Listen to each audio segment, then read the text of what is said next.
Good morning, children. How are you? I hope that you are feeling very happy and have a big and always smile and have a beautiful and wonderful and graceful smile on your face.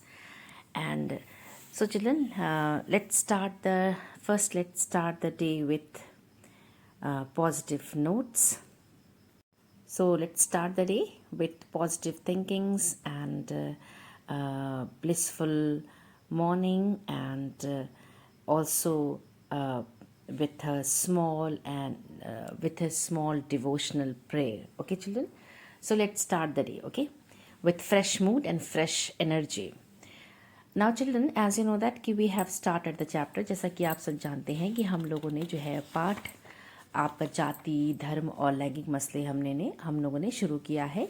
और हमने जो है इसका पाठ और हमने जो है इस पाठ के जो है वो शीर्षक, हमने जो पहला शीर्षक हम ऑलरेडी हम डिस्कस कर चुके हैं, और पाठ का परिचय भी हम जान चुके हैं. और हमने पहला जो शीर्षक था निजी और सार्वजनिक विभाजन, पहला जो हमने शीर्षक टॉपिक पढ़ा था वो था हम जो है वो लैंगिक असमानता के बारे में हमने पढ़ा. और फिर उसके बाद लैंगिक असमानता इसी संदर्भ में हमने निजी और सार्वजनिक विभाजन के बारे में भी डिस्कशन किया कि लैंगिक असमानता से निजी और सार्वजनिक विभाजन कैसे होते हैं पुरुषों और महिलाओं में. इस बारे में भी हमने डिस्कशन किया था. तो चलिए थोड़ा आगे बढ़ने से पहले कुछ पॉइंट्स को हम एक बार फिर पढ़ लेते हैं. तो बच्चों चलिए आगे बढ़ने से पहले जो है हम उन पॉइंट्स को एक बार फिर से रिवाइज कर लेते हैं जो हमने पिछले लेक्चर में पढ़ा था. बच्चों, हमने पाठ की शुरुआत में ही कहा था कि हमने पढ़ा था कि इस पाठ में जो है हम लोकतंत्र के कामकाज के संदर्भ में उसको परखने की कोशिश करेंगे. सामाजिक विभाजन और भेदभाव वाली जो सामाजिक असमानताओं पे हम पढ़ेंगे. और जो ये सामाजिक विभाजन और भेदभाव वाली जो 3 सामाजिक असमानताएं हैं, लिंग, धर्म और जाति, इस पे आधारित सामाजिक विषमताएं, उनके बारे में पढ़ेंगे. और ये असमानताएं कैसी हैं, किस तरह से राजनीति में अभिव्यक्त होती हैं, और इस पे हम जो है वो दृष्टि डालेंगे या इस पे हम पढ़ेंगे. और किस किस तरीके से जो असमानताओं पे आधारित जो अलग अलग एक्सप्रेशंस हैं, जो अभिव्यक्तियां हैं, वो लोकतंत्र के लिए लाभकर है या नुकसानदेह है, ये भी हम जो है वो पढ़ेंगे. तो इस संदर्भ में हमने सबसे पहले हमने पढ़ा था बच्चों, वो था लैंगिक असमानता. और लैंगिक असमानता के बारे में हमने पढ़ा कि इस लैंगिक असमानता के बारे में, या हम कह सकते हैं लैंगिक विभाजन के बारे में हमने पढ़ा. हमने ये डिस्कशन किया था ना बच्चों की लैंगिक असमानता को अगर हम स्वाभाविक कहें या फिर प्राकृतिक कहें, या इसको अपरिवर्तनीय मान लिया गया, अनचेंजेबल मान लिया गया. ये लोगों ने ये धारणा बना ली है कि ये लैंगिक विभाजन जो है, ये लैंगिक असमानता जो है, ये स्वाभाविक रूप से है, ये प्राकृतिक रूप है. क्योंकि इसमें जो है, और इसमें जो है लैंगिक असमानता का मतलब होता है बच्चों, सही मानों में, सही संदर्भ, सही अर्थ में इसका मतलब ये होता है कि महिलाओं और पुरुष के बीच जो है वो अंतर करना. दैट इज़ कॉल्ड लैंगिक विभाजन. तो इसमें क्या है, इसका जो आधार है वो महिलाओं और पुरुषों के शारीरिक बनावट के ऊपर नहीं किया गया है, बल्कि इन दोनों के बारे में जो चली आ रही कंजर्वेटिव थॉट्स है, जो रूढ़ी छवि है, जो कंजर्वेटिव इमेजेस हैं, और जो एक सामाजिक भूमिकाएं हैं, वो इसका आधार है. कि अब हम कहते हैं कि सामाजिक भूमिकाएं क्या हैं. तो इसको समझने के लिए हम कहते हैं कि सामाजिक भूमिकाएं जो निजी और सार्वजनिक जो है वो उसका विभाजन है. यानी हम इसके संदर्भ में हम इस तरह समझ सकते हैं. हमने पढ़ा था बच्चों, हमने ये डिस्कशन किया था कि लड़के और लड़कियों के बारे में लोगों के बीच में एक ये क्रम में ये मान्यता जो है मन में बैठा दी जाती है कि औरतों का जो मुख्य काम होता है वो गृहस्थी चलाने का होता है, बच्चों का पालन पोषण करने का है.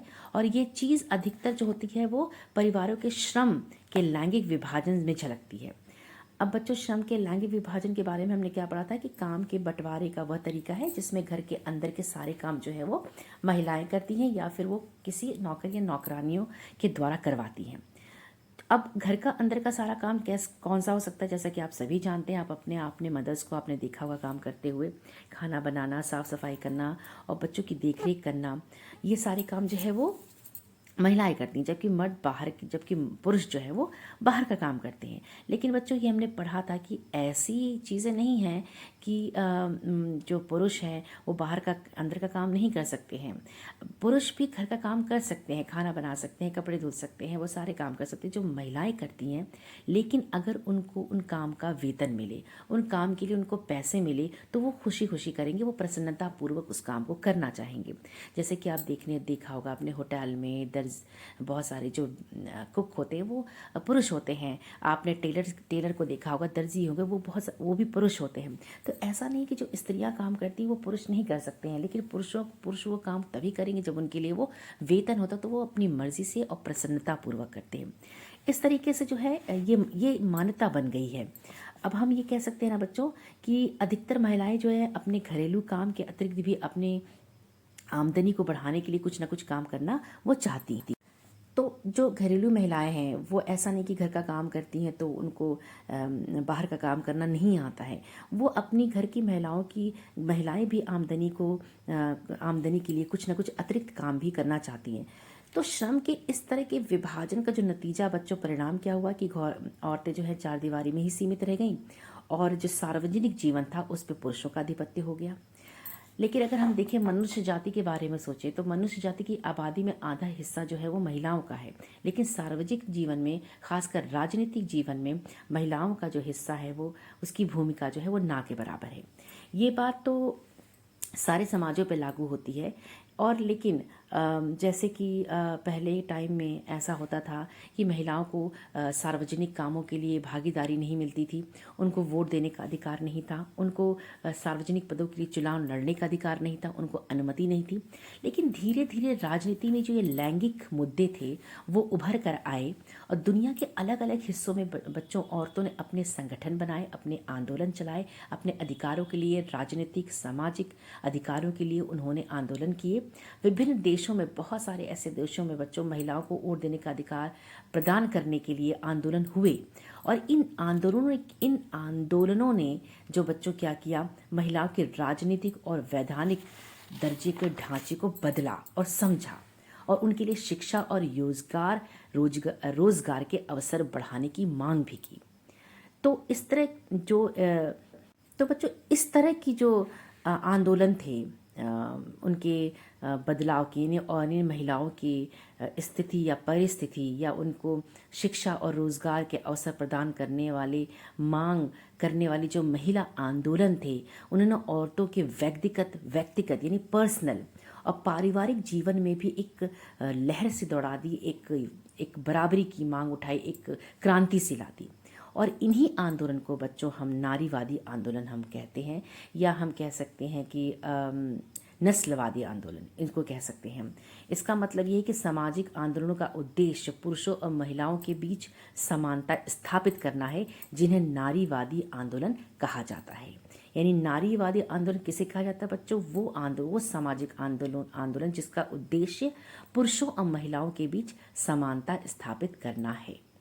तो बच्चों ये हमने ये पढ़ा था, साथ साथ हमने ये भी पढ़ा था कि ये भी पढ़ा था कि लैंगिक विभाजन की जो राजनीतिक अभिव्यक्ति है, इसके कारण जो है औरतों की भूमिका, राजनीतिक गोलाबंदी ने सार्वजनिक जीवन में औरतों की भूमिका के बारे में विचार विमर्श भी किया और इसका नतीजा ये हुआ कि बहुत सारे कार्य भी हुए।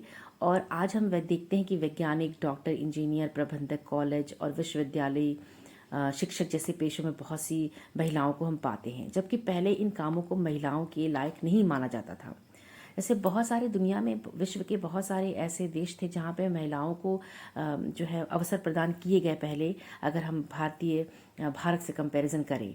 लेकिन आज हमारे देश में आज़ादी के बाद जो है महिलाओं की स्थिति में सुधार हुआ है, और लेकिन फिर भी कहीं ना कहीं वो पुरुषों से आज भी पीछे हैं, क्योंकि हमारा समाज जो है वो प्रति प्रधान देश है और इस तरीके से औरतों के साथ भी कई बार भेदभाव होता है और उनका जो है वो दमन भी किया जाता है। अब बच्चों जैसा कि हमने पढ़ा कि हमारा समाज जो है अभी भी प्रति प्रधान देश है। अब प्रति प्रधान किसे कहते हैं? प्रति प्रधान, इसका शाब्दिक अर्थ तो पिता का शासन है, पर इस पद का प्रयोग जो है महिलाओं की तुलना में पुरुषों को ज़्यादा महत्व देना, उन्हें ज़्यादा शक्ति देने वाली व्यवस्था के लिए भी किया जाता है। तो हमारा जो समाज है वो प्रत्य प्रधान देश है या पुरुष प्रधान देश है। तो इसमें क्या हो, इस वजह से औरतों के साथ अभी भी कई तरह के भेदभाव होते हैं और उनका दमन होता है। तो महिलाओं के साथ जो दमन होता है वो विभिन्न तरीकों से महिलाओं का दमन जो है वो समाज में होता आया है। और शायद कहीं ना कहीं हमारे आधुनिक युग में भी इतनी जहाँ हम बहुत ज़्यादा जो है वो तरक्की कर चुके हैं, प्रोग्रेस कर चुके हैं, उन्नति कर चुके हैं, लेकिन फिर भी कहीं ना कहीं हमारे जो प्रति प्रधान समाज है उसकी की वजह से जो है वो कहीं ना कहीं औरतों का दमन आज भी है। तो अब हम पढ़ेंगे आप बच्चों आगे इस संदर्भ में कि विभिन्न तरीक़ों से महिलाओं का दमन, वो तरीके क्या क्या हैं।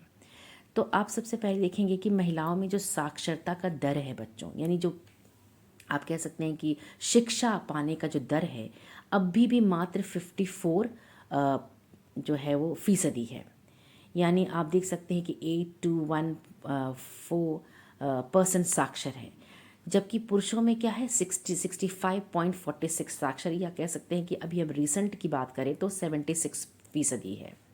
अब इसी प्रकार अगर बात करें कि स्कूल पास करने वाली जो लड़कियां हैं वो एक सीमित संख्या ही है, और सीमित संख्या ही उच्च शिक्षा की ओर वो कदम बढ़ा पाती हैं। जब हम स्कूली परीक्षाओं के परिणाम पर गौर करते हैं तो हम देखते हैं कि कई जगह लड़कियों ने बाजी मार ली है।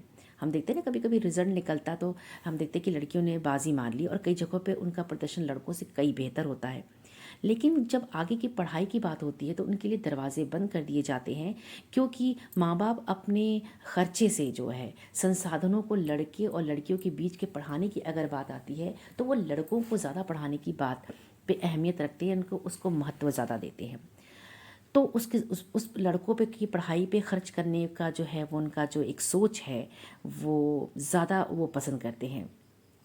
अब जैसे ये है कि आप कह सकते हैं कि कुछ ही लड़कियों को उच्च शिक्षा प्राप्त देने के लिए जो है वो प्रोत्साहित किया जाता है। अब हम कह सकते हैं कि जो अब है कि मजदूरी जो है, अब दूसरा पॉइंट है आपका है तीसरा, मजदूरी। जैसे समान मजदूरी अधिनियम लागू होने के बावजूद भी खेल, सिनेमा, कृषि, निर्माण, इन सब कार्यों के क्षेत्र में महिलाओं को पुरुषों की तुलना में कम वेतन दिया जाता है। अब जैसे कई स्थिति की आज भी अगर अगर हम ये बात करें कि अब भी ऊंची तनख्वाह वाले और ऊंचे पदों पर पहुंचने वाली जो महिलाओं की संख्या बहुत ही कम है, क्योंकि उनको शिक्षा दर जो है, यानी जो साक्षरता दर जो है, उनको पढ़ने की जो मौका है, जो अवसर है, शिक्षा लेने का अवसर है, वो उनको कम प्राप्त होता है। अब भारत में औसतन एक स्त्री एक पुरुष की तुलना में रोज़ाना 1 घंटा ज़्यादा काम करती है, पर उसको ज़्यादातर काम करने के लिए पैसे नहीं मिलते, इसलिए अक्सर उसके काम को मूल्यवान नहीं माना जाता। अब जैसा कि हमने अभी आपको मजदूरी के बारे में बताया बच्चों कि समान मजदूरी से संबंधित अधिनियम में ये कहा गया है, एक अधिनियम बनाया गया था कि समान मजदूरी मतलब महिला हो चाहे पुरुष हो, चाहे वो गरीब हो चाहे अमीर हो, समान मजदूरी अधिनियम सबके लिए था। उसमें ये कहा गया है कि समान काम के लिए समान मजदूरी ही दी जाएगी, लेकिन काम के हर क्षेत्र में, यानी खेलकूद की दुनिया से लेकर सिनेमा के संसार तक, कल कारखानों से लेकर खेत खलिहानों तक, महिलाओं को जो है उनके काम के लिए कम वेतन मिलता है और उसी काम के लिए पुरुषों को जो है वो ज़्यादा वेतन दिया जाता है। ये आपका तीसरा पॉइंट हो गया। अब हम बात करते हैं बच्चों लिंग अनुपात की। अब इसमें क्या है कि भारत के अनेक हिस्सों में क्या होता है कि माँ बाप को सिर्फ लड़के की चाह होती है। अब लड़की को जन्म देने से पहले ही उनको ख़त्म या उनको मार देने की जो प्रथा हो जाती। आज भी हमारे देश में ऐसे बहुत से गांव हैं बच्चों जहां पर लड़कियों को पैदा होने से पहले ही उनको मार दिया जाता है। तो इस तरीके की इस मानसिकता जो है कि पनपने से जो है ये लिंग अनुपात में भी जो है वो फ़र्क आया है। अब इससे आप देख सकते हैं कि इससे देश का जो लिंग अनुपात है, यानी प्रति 1000 लड़कों पर लड़कियों की जो संख्या है गिरकर 919 हो गई है। तो आप देख सकते हैं। अब जैसे इसमें क्या है कि इसका जो परिणाम हुआ उसका हुआ कि लिंग अनुपात पर प्रतिकूल असर हुआ है। यानी जैसा कि मैंने अभी आपको बताया कि प्रति 1000 लड़कों पर लड़कियों की संख्या गिरकर 919 रह गई। तो इस तरीके से आपका जो है लिंग अनुपात भी जो है ये एक तरीका है, महिलाओं का दमन हो रहा है, इस तरीके से भी महिलाओं का दमन किया जा रहा है। अब अगला पॉइंट हम कह सकते हैं कि सामाजिक बुराई। अब सामाजिक बुराई बच्चों, जैसे महिलाओं के उत्पीड़न, शोषण, उन पे होने वाली हिंसा की खबरें आपने हम हमेशा जो है वो हमेशा समाचार पत्रों में अक्सर आप जो है वो न्यूज़ ये पढ़ते होंगे, ये समाचार आप पढ़ते होंगे कि महिलाओं के उत्पीड़न के बारे में, उनके शोषण के बारे में, उन घरेलू हिंसा के बारे में। अब शहरी इलाके तो महिलाओं के लिए बहुत ही विशेष तौर पे असुरक्षित है। वे अपने घरों पे सुरक्षित नहीं है क्योंकि वहाँ के उन्हें मारपीट और अनेक तरह की जो है वो हिंसा झेलनी पड़ती है। तो इस तरीके से भी है कि सामाजिक बुराई भी है। और विशेष रूप से जब शहरी क्षेत्र की महिलाओं के लिए छेड़खानी है, जहेज प्रथा है, उत्पीड़न है, यौन उत्पीड़न है, इस तरह की जो हिंसात्मक प्रवृत्तियां हैं महिलाओं के प्रति बच्चों, वो भी जो है एक कारण, एक तरीका है महिलाओं का दमन करने का। महिलाएं इस तरह भी दबाई जा रही हैं, इस तरह से भी महिलाओं को जो है वो महिलाएं पीछे हो जाती हैं पुरुषों से, और उनको कहीं ना कहीं ये हीन भावना का शिकार हो जाती हैं कि वो महिलाएं हैं, इसलिए वो थोड़ी कमज़ोर वर्ग की हैं। तो ये भी कारण है। अब आप कह सकते हैं कि अब अगला है कि भारत में महिलाओं का जो अब ये जो पक्ष है बच्चों, ये जो तरीका है, ये विभिन्न तरीक़ों से जो महिलाओं का दमन हो रहा है, इसका प्रभाव बच्चों कहीं ना कहीं समाज पर भी पड़ रहा है और राजनीति भी पड़ रहा है। तो अगला जो शीर्षक, इसी को समझने के लिए हम अगला शीर्षक शुरू करते हैं, वो है आपका महिलाओं का राजनीतिक प्रतिनिधित्व। तो बच्चों आपका अगला टॉपिक है महिलाओं का राजनीतिक प्रतिनिधित्व। जैसा कि अभी हम लोगों ने पढ़ा ना कि बच्चों महिलाओं के दमन का विभिन्न तरीक़ों से महिलाओं का दमन होता आया है। अब महिलाओं का राजनीतिक प्रतिनिधित्व में, यानी राजनीतिक में उनकी क्या भूमिका है, उनकी प्रतिनिधित्व की बात अगर राजनीति में करें तो क्या है उसमें बच्चों। ये बहुत हिडन या बहुत ये आम बात है कि जो महिलाओं की भलाई या उनके साथ अच्छा व्यवहार करने वाले जो इश्यूज़ हैं, जो मुद्दे हैं, उन पर जो है वो बहुत विशेष ध्यान नहीं दिया जाता है। इसी कारणवश जो है बहुत सारे नारीवादी जो समूह हैं और महिला आंदोलन है, इस निष्कर्ष पे पहुँचे कि अब तक औरतों का सत्ता पे नियंत्रण, जब तक औरतों का सत्ता पे यानी शासन पे उनका कंट्रोल नहीं होगा, तब तक उनके अधिकारों का जो है वो हनन होता रहेगा। उनके अधिकारों को उनके अधिकार उनको नहीं मिल पाएंगे। तो ये बहुत ज़रूरी हो गया है कि महिलाओं का जो है वो सत्ता पे भी अधिकार हो और उनकी भागीदारी सत्ता में भी हो और शासन पे भी हो। तो इस लक्ष्य को हासिल करने का सबसे बेहतर और सबसे अच्छा तरीका यह है कि जनता द्वारा चुने गए जो प्रतिनिधि हैं, उनमें महिलाओं की हिस्सेदारी यानी भागीदारी यानी पार्टिसिपेशन जो है वो उसको बढ़ाई जाए। अब भारत की जो विधायिका है, हम कह सकते हैं भारत की जो विधायिका है बच्चों, उसमें महिला प्रतिनिधि का अनुपात बड़ा ही कम है। जो आपका लेजिस्लेचर सभा है, उसमें महिलाओं की जो प्रतिनिधियों का रिप्रेजेंटेटिव है, यानी विमेन रिप्रेजेंटेटिव्स जो हैं, उनका अनुपात, उनका रेशियो बहुत कम है। जैसे लोकसभा में महिला सांसदों की संख्या अभी हम कह सकते हैं कि 10% तक भी नहीं पहुंची है, और राज्य की जो विधानसभा है बच्चों, उसमें महिला प्रतिनिधित्व 5% से भी कम है। अब इन आंकड़ों से आप बिल्कुल अनुमान लगा सकते हैं कि महिलाओं की जो राजनीति में जो प्रतिनिधित्व है वो कहाँ तक है और कितनी कम है, और कितनी आवश्यक है उनका राजनीति में प्रतिनिधित्व समान लाने में, क्योंकि उनको अपने अधिकारों के बारे में तभी वो जान पाएंगे और वो अधिकार उनको राजनीतिक सामाजिक तभी मिल पाएंगे जब उनका पार्टिसिपेशन जो है वो शासन में भी जो है वो बराबरी का होगा। अच्छा, और बच्चों भारत जो है इस मामले में कह सकते हैं कि अफ्रीका और अमेरिका के कई विशाल डेवलप्ड देशों से भी पीछे हैं। और अभी हम कह सकते हैं कभी कभार कोई महिला प्रधानमंत्री मुख्यमंत्री की कुर्सी तक आ गई है, पर मंत्रिमंडल में पुरुषों का ही वर्चस्व रहा है। कभी कभी जो है वो महिलाएं, हमारे देश में बहुत सी ऐसी महिलाएं बच्चों, ऐसी महिलाएं जैसे इंदिरा गांधी की बात हम कर लें, प्रधानमंत्री बनी, लेकिन कुछ ही महिला जो है वो उनको अवसर मिला है और उनको वो बन पाई हैं मुख्यमंत्री या प्रधानमंत्री। लेकिन जो मंत्रिमंडल है, जो आपका मिनिस्ट्री है, उसमें जो वर्चस्व है, जो आधिपत्य है, वो पुरुषों का ही है। तो इस समस्या को सुलझाने का सबसे अच्छा जो तरीका है वो ये था कि निर्वाचित संस्थाओं में महिलाओं के लिए जो है वो एक लीगल यानी कानूनी रूप से एक हिस्सा तय कर दिया जाए। भारत में क्या है कि इसके बारे में ये जो जो कह सकते हैं ना कि विभिन्न संस्थाओं में महिलाओं के लिए हिस्सा या भागीदारी जो है तय कर देना है कानूनी रूप से। तो इस संदर्भ में इस क्षेत्र में कार्य हुए भी हैं। कैसे कि भारत में पंचायती राज हुआ, उसके अंतर्गत कुछ ऐसी व्यवस्था की गई है कि उसमें महिलाओं को अवसर दिया गया है। स्थानीय सरकारी यानी पंचायतों और नगर पालिकाओं में अगर देखा जाए तो 1/3 पद जो है वो महिलाओं के लिए आरक्षित कर दिए गए हैं, यानी नगर पालिका और ग्राम पंचायतों में, यानी जो पंचायती राज के अंतर्गत जो ये व्यवस्था की गई है बच्चों, उसमें स्थानीय सरकार ने, यानी स्थानीय सरकार किसको हम कह सकते हैं, लोकल गवर्नमेंट किसे हम कहते हैं, हम पंचायत और नगर पालिका को कहते हैं। तो जो ये स्थानीय सरकार हैं जैसे कि पंचायत और नगर पालिका बच्चों, इनमें 1/3 पद जो है वो महिलाओं के लिए आरक्षित कर दी गई हैं। तो ये कुछ काम जो है वो स्थानीय लोकल गवर्नमेंट शासन में हुआ है। पर भारत के ग्रामीण और शहरी स्थानीय निकायों में जो निर्वाचित महिलाओं की संख्या 10 लाख से ज़्यादा है। महिला संगठनों और कार्यकर्ताओं की जो, लेकिन महिला जो संगठन हैं, जो उनके आंदोलन है, जो समूह हैं, उनकी मांग है कि लोकसभा और राज्य विधानसभा में भी 1/3 सीटें उनके लिए आरक्षित की जाएं, जैसे कि आपकी पंचायतों और नगर पालिकाओं में की गई हैं। तो संसद में इस पर एक विधेयक पेश किया जा चुका है।